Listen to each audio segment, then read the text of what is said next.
वरळी सिलिंगहून न्हावाशेवा शिवडी लिंकला जाण्यासाठी प्रभादेवीचा Annie Besant मार्ग आणि NM जोशी मार्ग दरम्यानचा DP रोड अस्तित्वात येणं गरजेचं होतं। यासाठी इथे असलेल्या झोपडपट्ट्यांचा अडथळा दूर करण्यासाठी सुधाकर शेट्टींकडे SRA प्रकल्प राबवण्यासाठी देण्यात आला। या प्रकल्पाची SRAला इतकी काळजी लागली की त्यांनी बिल्डरच्या फायद्यासाठी राज्य सरकारला खास अधिसूचना काढायला लावली।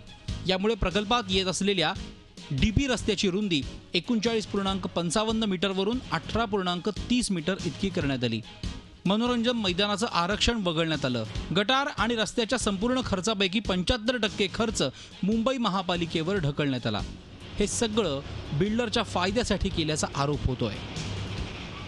रस्ता कमी केला आणि तो फक्त तेवढ्यापुरताच कमी केला। त्याच्या पुढचा जो कामगार नगर आहे त्यांना कोणत्याही पद्धतीची राहत त्याच्यात झाली नाही। हे भयानक SRA म्हणजे भ्रष्टाचाराचा आगार आहे आणि SRAच्या योजनांमध्ये बिल्डरांना मदत करण्यासाठीच जणू या योजना आहेत।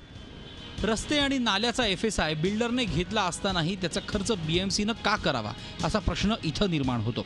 इतर SRA प्रकल्पात नाला बांधकामाचा खर्च म्हणजे पे प्रोरेटा चार्ज बिल्डरकडून वसूल केला जातो।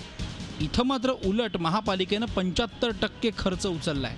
शिवाय वरून FSIची देखील खैरात झाली आहे। जागेची मालकी पालिकेची असतानाही आणि स्लम प्लॅननुसार नाला उघडा होता तरीही त्यावर झोपड्या दाखवून 1.33 ऐवजी 3 FSI लाटल्याचा आरोप होतोय।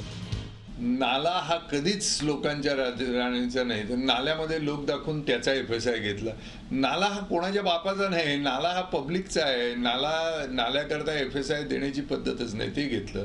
रस्ता कमी करून मूळ जिथे रस्ता होता तिथे इमारत बांधली, रस्त्यावर इमारत बांधली, कारण तो रस्ता साईज कमी केला।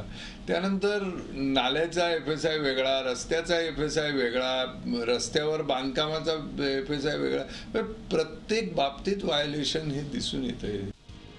याबाबत आम्ही बिल्डर सुधाकर शेट्टींशी संपर्क साधला असता त्यांनी लेखी खुलासा देण्याचं मान्य केलं होतं, मात्र तो खुलासा अजूनही दिलेला नाही। एवढं होऊनही रोड कनेक्टिव्हिटीचा मूळ हेतू मात्र साध्यच झालेला नाही। बिल्डर बडा असेल तर राज्य सरकार आणि BMC स्वतःचा तोटा करून त्याच्या फायद्यासाठी कशा पद्धतीनं पायघड्या अंथरते त्याचं हे उत्तम उदाहरण।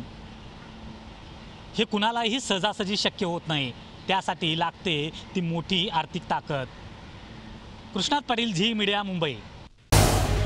झी 24 तास रहा एक पाऊल पुढे।